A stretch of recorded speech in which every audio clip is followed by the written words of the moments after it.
यह कहानी है बरसाना की, जहाँ राजराजेश्वरी श्री राधा रानी जी का जन्म हुआ था।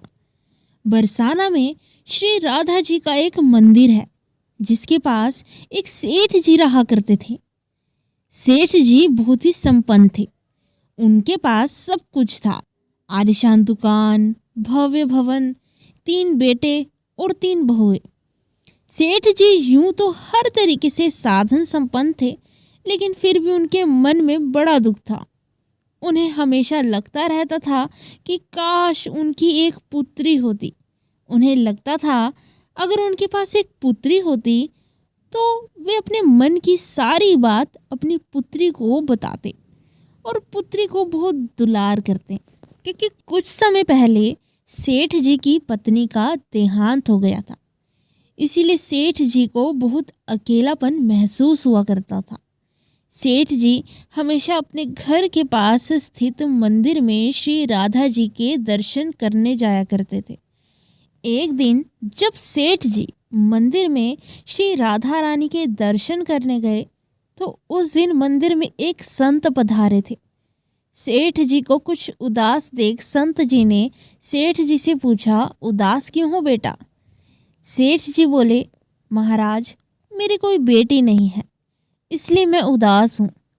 संत मुस्कुराए और बोले, यदि जीवन में किसी का भी अभाव हो तो उसकी जगह भगवान को बिठा लेना चाहिए। तो सेठ जी बोले, महाराज, मेरी तो कोई बेटी ही नहीं है, तो मुझे क्या करना चाहिए?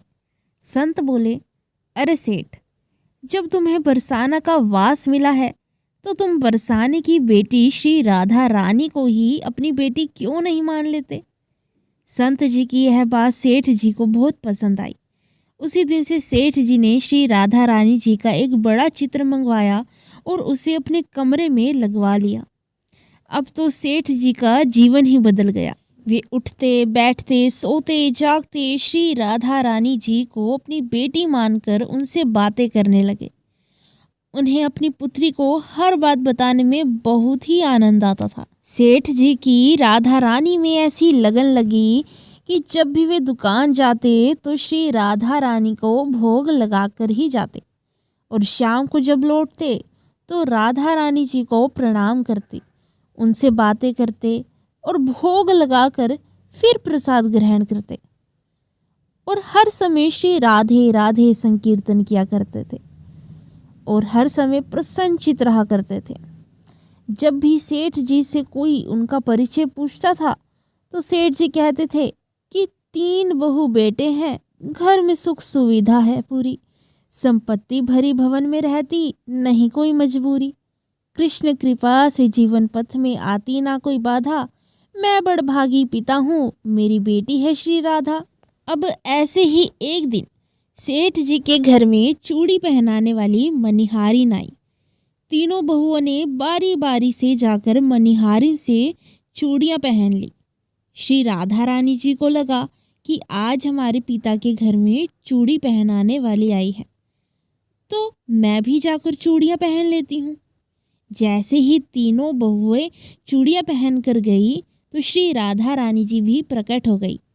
मनिहारिन ने जब राधा रानी जी का स्वरूप देखा तो वह उन्हें देखती ही रह गई। राधा जी बोली, मुझे भी चूड़ियां पहनाओ। मनिहारिन ने समझा इनके घर में कोई मेहमान आया होगा। यह सोचकर मनिहारिन ने राधा जी को चूड़ियां पहना दी, और फिर श्री राधा रानी जी चूड़ियां पहनकर एक ओट में जाकर अंतर ध्यान हो गई। सभी को चूड़ियां पहनाकर मनिहारिन भी हमेशा की तरह चूड़ियों का पैसा लेने सेठ जी की दुकान पर चली गई। मनिहारिन को देखते ही सेठ जी बोले, घर पर चूड़ियां पहनाने गई थी तो यह लो तुम्हारे पैसे। सेठ जी ने मनिहारिन को हर बार के जितने ही पैसे दिए, तो इस बार मनिहारिन बोली, सेठ जी, इस बार मैं ज़्यादा पैसे लूँगी। मैंने आपके घर में 3 जनों को नहीं बल्कि 4 जनों को चूड़ियाँ पहनाई हैं। तो सेठ जी बोले, हमारे घर में 3 बहुओं के अलावा चौथी तो कोई है ही नहीं चूड़ियाँ पहनने वाली। मनिहारिन बोली, यह मैं नहीं जानती, लेकिन मैंने चूड़ी 4 जनों को ही पहनाई है। सेठ जी बोले कि बाकी के पैसे मैं पहले घर में पता करूँगा, उसके बाद ही दूंगा। मनिहारिन बोली, ठीक है सेठ जी, आप घर में पता कर लीजिएगा। यह कहकर मनिहारिन चली गई। अब फिर शाम को सेठ जी घर पर पहुंचे। उन्होंने घर में मनिहारिन के बारे में पूछा। उनकी बहुओं ने कहा कि केवल हम तीनों ने ही चूड़ियाँ पहनी थी। सेठ जी बोले, मैं भी कहूँ कि चौथा कहाँ से आ गया, क्योंकि चौथा तो कोई हमारे घर में चूड़ी पहनने वाला है ही नहीं। इस प्रकार सेठ जी यह बात भूल गए और अपने नित्य काम में लग गए। सेठ जी राधा राधा बोलते बोलते श्री राधा जी को प्रसाद का भोग लगाकर और भोजन कर कर सो गए। अब जब सेठ जी को नींद आ गई तो उनके सपने में श्री राधा जी प्रकट हो गई। राधा जी बहुत उदास थी, उनकी आंखों में आंसू थे। सेठ जी ने पूछा, बेटी उदास क्यों हो? तो श्री राधा जी बोली, आज मेरा मन बहुत दुखी है। मैंने आज अपने पिता का घर समझकर यहाँ उस मनिहारिन से चूड़ियाँ पहनी थी, परंतु पिताजी आपने उस मनिहारिन को मेरे चूड़ियों का मोल चुकाया ही नहीं। पिताजी आपने मुझे बेटी तो मान लिया, परंतु आपको मेरी याद नहीं आई, आपने मुझे भुला दिया। इससे मैं बहुत दुखी हूँ। यह सुनकर सेठ जी सपने में रोते ही रह गए और बोले, बेटी मुझे क्षमा कर दो, मुझसे बहुत बड़ी भूल हो गई। सेठ जी तुरंत नींद में से उठ बैठे, उनकी आंखों में आंसू आ रहे थे। सेठ जी ने तुरंत तिजोरी में से पैसे निकाले और मनिहारिन के घर की तरफ चल दिए। सेठ जी ने मनिहारिन के घर का दरवाज़ा खटखटाया। मनिहारिन ने दरवाज़ा खोला। सेठ जी आप इतनी रात को? सेठ जी को अपने घर पर देखकर मनिहारिन भी चौंक गई। सेठ जी के नेत्रों में आंसू भरे थे। तो सेठ जी बोले, तुम्हारे जैसा बड़भागी कोई नहीं है। तभी मनिहारिन बोली कि सेठ जी क्या हुआ? तो सेठ जी बोले, मैंने राधा जी को अपनी बेटी बनाया, परंतु मैंने उन्हें अपने नेत्रों से नहीं देखा, लेकिन तुमने आज उन्हीं राधा जी को अपने हाथों से चूड़ियाँ तक पहनाई। आज तुम्हारे जितना भाग्यशाली इस धरती पर कोई भी नहीं।